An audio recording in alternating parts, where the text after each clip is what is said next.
Oi pessoal, hoje nossa aula é sobre poliedros, tá? É uma parte da geometria, tá muito relacionada às figuras geométricas e às figuras geométricas em formato 3D, né? Que a gente já viu em outros conteúdos, os sólidos geométricos. Poliedros são sólidos geométricos limitados por polígonos. Então, os poliedros, eles são sólidos, tá? E eles são limitados por polígonos. O que são polígonos? São as figuras geométricas, tá? São linhas fechadas formadas apenas por segmentos de reta que não se cruzam a não ser em suas extremidades, como o quadrado, o triângulo, certo? O retângulo. Então, um poliedro ele é o sólido limitado por esse polígono, por essa figura geométrica. Os poliedros são tridimensionais, por isso é possível observar profundidade neles, além da largura e comprimento. Então, é basicamente um objeto em 3D, né? Que a gente consegue pegar, a gente consegue observar a profundidade, a largura, o comprimento. Não é uma figura plana que está ali só desenhada em um plano. É um objeto que a gente consegue pegar. Para se estudar geometria, você precisa usar muito a sua imaginação, certo? Porque você precisa imaginar, por exemplo, aqui o cubo. Você precisa imaginar esse cubo observando a profundidade, a largura, o comprimento. Por isso que a gente associa muito os poliedros, os sólidos geométricos a objetos do nosso cotidiano, tá? Ó, a pirâmide, o retângulo. Então, a gente tem que associar a algum objeto que a gente conheça para poder conseguir entender melhor. Quais são os elementos do poliedro? São as faces, as arestas e os vértices, tá? As faces são as superfícies poligonais planas que limitam o sólido. Tem aqui na imagem. Então, aqui nós temos aqui, ó, o quadrado que está limitando. Esse sólido só vem até aqui, até esse plano. Só vem até aqui esse plano, entendeu? É o que limita o sólido. Então, a face é o que limita, o que está limitando o sólido. Nós temos aqui retângulos, nós temos quadrados, tá? Que limitam esse sólido. As arestas são segmentos de reta onde há o encontro de duas faces. Então, as arestas vocês já estudaram. Vocês sabem que as arestas são as linhas, né? Os segmentos de reta que têm pontos de encontro. E esses pontos de encontro nós chamamos de vértices, que são os pontos onde 3 ou mais arestas se encontram. Então, aqui, ó, esse vértice aqui. Esse vértice é o ponto de encontro entre esta aresta e a aresta de baixo, ó, aquela que vem lá de trás. Então, é o ponto de encontro entre 3 arestas. Há alguns poliedros que têm características específicas e, por isso, nomes específicos também, que é o prisma e a pirâmide. Quais são as características do prisma? Prisma é todo poliedro limitado por bases poligonais contidas em planos paralelos. Então, nós temos aqui um exemplo de um prisma de base, que é um pentágono, né? Porque tem 5 lados. Então, esse pentágono ele está limitando esse poliedro, tá? E eles são contidos em planos paralelos. Esse poliedro está nesse plano abaixo, tá? E esse outro está nesse plano acima. E eles estão sempre juntos, tá? Um embaixo, outro em cima, caminhando sempre na mesma linha. Só que um em um plano e o outro no outro plano, tá? Quais são os elementos do prisma? Face lateral, aresta lateral, aresta da base, a própria base e tem a altura, tá? A altura que é a mesma medida da aresta, certo? O que é a aresta? É esse segmento de reta aqui, ó, e que ele para na base e que ele para aqui no polígono que termina, que começa aqui a altura. Arestas. Arestas das bases são os lados dos polígonos das bases. A gente já sabe que a aresta é a mesma cor de lado, é o segmento de reta que está mostrando o lado. Então, a base, ela tem seus lados, então tem suas arestas. Aqui é a aresta do polígono, né, que está aqui, que é a base, que no caso é um pentágono. Então, tem 5 lados. Faces laterais são os paralelogramos formados pelos projetantes, que são essas faces aqui, que a gente consegue perceber que elas são maiores do que a base, tá? E aí a gente consegue observar essas faces aqui, as faces laterais. A gente consegue diferenciar as faces laterais da face da base. Arestas laterais são os lados das faces laterais. E a altura é a distância entre os planos paralelos que contêm as bases do prisma. Então, é a distância da base superior para a base inferior, tá? É a distância da base de baixo para a base de cima. Então, a altura é essa distância, tá? E ela é medida também pela aresta. Pirâmide. Pirâmide é todo poliedro limitado por uma base poligonal e pelas projeções projetantes dos vértices desse polígono sobre o mesmo ponto em outro plano paralelo. Para o que é isso? Ele é limitado também por uma base poligonal, no caso, ela pode ser base quadrada, ela pode ser uma base de 5 lados, de 6 lados, não importa. Importa que ela tenha um vértice aqui, e desse vértice você consegue puxar todas as outras arestas de acordo com o tamanho da sua base. Os elementos da pirâmide. Vértice, que a gente já sabe que é o ponto de encontro de todas as arestas. Tem a aresta lateral, né? Tem todas as arestas laterais de acordo com a base. Porque se for uma base pentagonal, tem uma quantidade de arestas. Se for uma base triangular, tem outra quantidade de arestas. Tá? Tem que prestar atenção nisso. Face lateral, a quantidade de faces também vai ser de acordo com a base. Aí a aresta da base, a própria base, que é um polígono, e a altura, que é a distância entre a base até o vértice projetante, que é a pontinha da pirâmide, certo? Alguns corpos redondos também apresentam características especiais. Quais são esses corpos redondos, né? O cilindro é todo sólido geométrico limitado por bases circulares. São aqueles objetos que giram, a gente pode dizer assim, tá? Que, no caso, ele não tem aresta. Bases, quais são os elementos do cilindro? Base, eixo, geratriz e altura. Bases são os círculos congruentes pertencentes aos planos paralelos. Eu tenho um círculo de base, né? Eu tenho um círculo aqui de base na base inferior e tenho um círculo na base superior. Esses círculos estão em planos paralelos. Eles não estão juntos, não estão no mesmo plano. Eles estão em planos paralelos.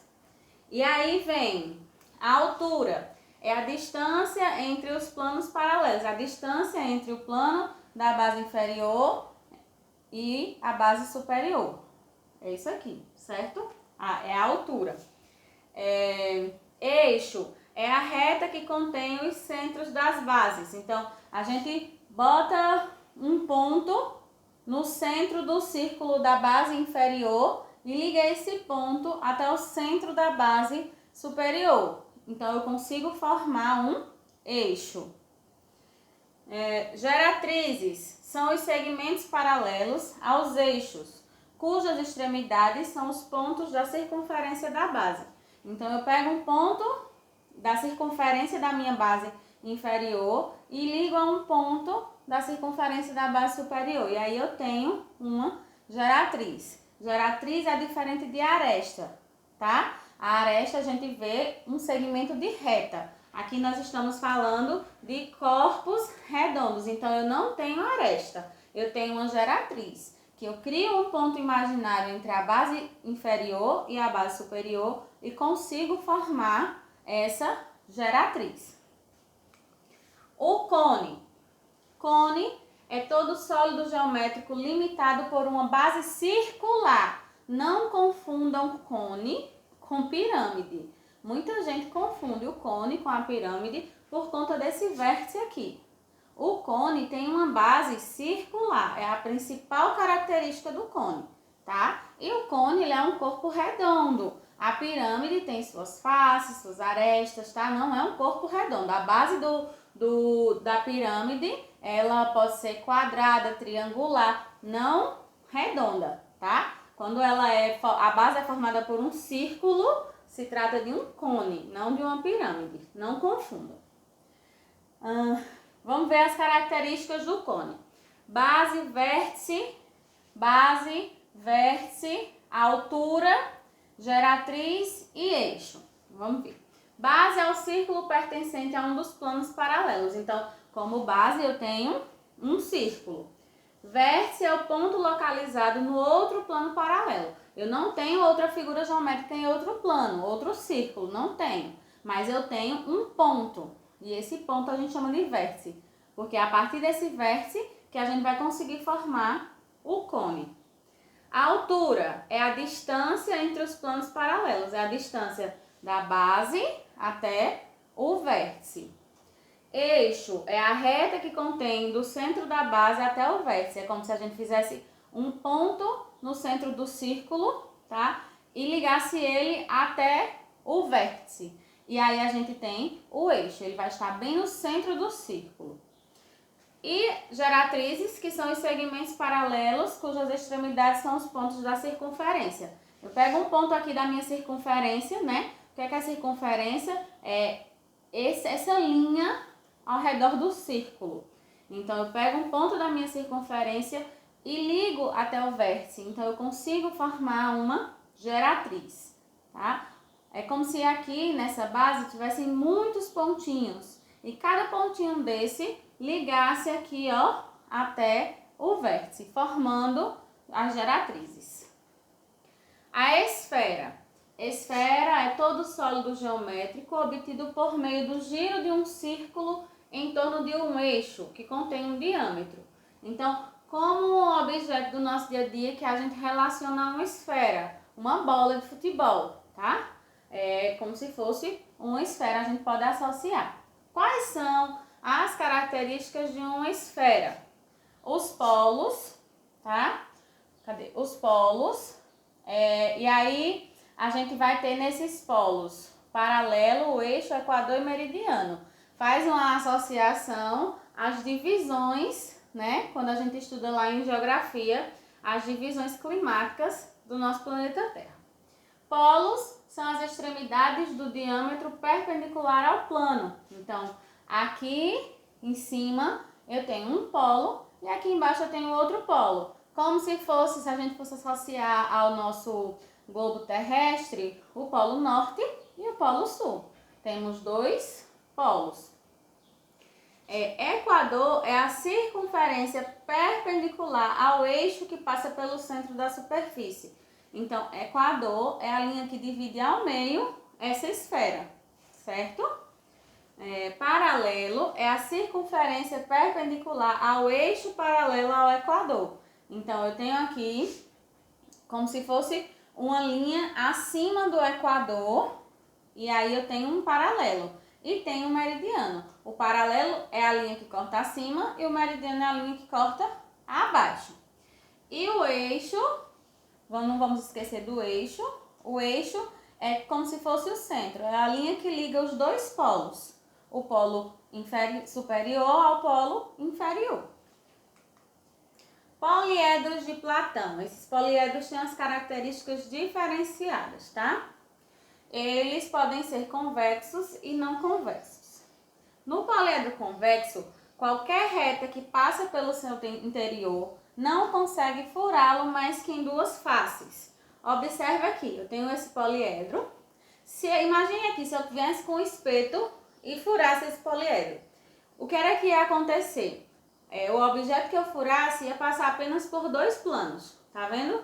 Esse plano de cima e o plano de baixo, né? Essa base inferior e a base superior. Se eu vier com esse mesmo objeto e passar aqui por esse poliedro, eu vou atingir mais de dois planos, ó. passar aqui, vai furar esse, depois esse e essa outra base. Então, vou passar furando 4 planos. Então, o convexo, eu só consigo furar 2 faces, tá? E o não convexo vai ser mais de 2. Todas as faces têm a mesma quantidade de arestas. Nos poliedros de Platão, todas as faces têm a mesma quantidade de arestas. Observe aqui, ó. Aqui nós temos faces triangulares. Então, se todas as faces são triangulares, a quantidade de arestas vai ser 3 para cada face. Aqui, ó, 1, 2, 3, 1, 2, 3, 1, 2, 3. Então, a aresta não é o segmento de reta aqui como se fosse o lado. Então, nos poliedros de Platão, todas as faces têm a mesma quantidade de arestas. Ó, olha aqui esse outro exemplo. Todas as faces são triangulares. Todos os vértices do poliedro têm a mesma quantidade de arestas. Todos os vértices têm a mesma quantidade de arestas. Se eu tenho um ponto aqui e esse ponto está ligando 3 arestas, todos os outros pontos também vão estar ligando 3 arestas. Esses poliedros de Platão são subdivididos em 5 classes: tetraedros, hexaedros, octaedros, dodecaedros e isocaedros. Como é que a gente faz para identificar? O tetraedro, ele tem 4 faces e 3 arestas em cada face, tá? O hexaedro tem 6 faces e 4 arestas em cada face. O octaedro, 8 faces e 3 arestas em cada face. Dodecaedro não é 10, não se trata de 10, a gente imagina logo que são 10, não são. São 12 faces e 5 arestas em cada face. E o isocaedro tem 20 faces e 3 arestas em cada face. Então, observe que os poliedros de Platão, eles seguem uma regrinha, né? As faces, elas têm a mesma quantidade de lados, certo? E as arestas, elas têm que ligar a mesma quantidade de faces, certo? Então, se eu tiver uma aresta, essa aresta está ligando 3 faces, a outra aresta também tem que estar ligando 3 faces. Poliedros regulares. Existe outro tipo de poliedros classificados como poliedros regulares. Esses poliedros têm características ainda mais específicas, tá? Eles são convexos, lá no exemplo que eu dei, se a gente for perfurar, só vai perfurar 2 faces. Suas faces são polígonos regulares e congruentes, né? Seus ângulos poliédricos são congruentes. Para o que são congruentes? Congruentes é que indica que possuem a mesma forma, o mesmo ângulo e o mesmo tamanho. Então, um poliedro regular, ele tem que ser convexo. Se a gente for perfurar, só pode perfurar 2 faces. Ele é regular e congruente. Eles têm os mesmos tamanhos, as mesmas formas, os mesmos ângulos. E os ângulos também são todos iguais, certo? Então, esses poliedros, eles são mais específicos. Assim, em todo poliedro regular, todas as faces são congruentes, todas as faces são iguais. Por isso, tem o mesmo número de aresta. E como todos os ângulos poliedros também são congruentes. Então, todas as partes desse poliedro vai ser igual. Há apenas 5 tipos de poliedros regular: tetraedro regular, hexaedro regular, octaedro regular, dodecaedro regular e isocaedro regular. Estão aqui os exemplos de todos eles, os poliedros regulares. É importante observar que todo poliedro regular é um poliedro de Platão, mas nem todo poliedro de Platão é um poliedro regular, certo? Porque pode acontecer de um poliedro de Platão ter uma base diferente e nos regulares as faces são todas iguais, né? Então, a gente tem que observar isso. Nem todo poliedro todo poliedro regular é poliedro de Platão, mas nem todo poliedro de Platão é um poliedro regular, tá bom? Eu espero que todo mundo tenha entendido. Qualquer dúvida, fala com a Pro e até a próxima aula. Um beijo!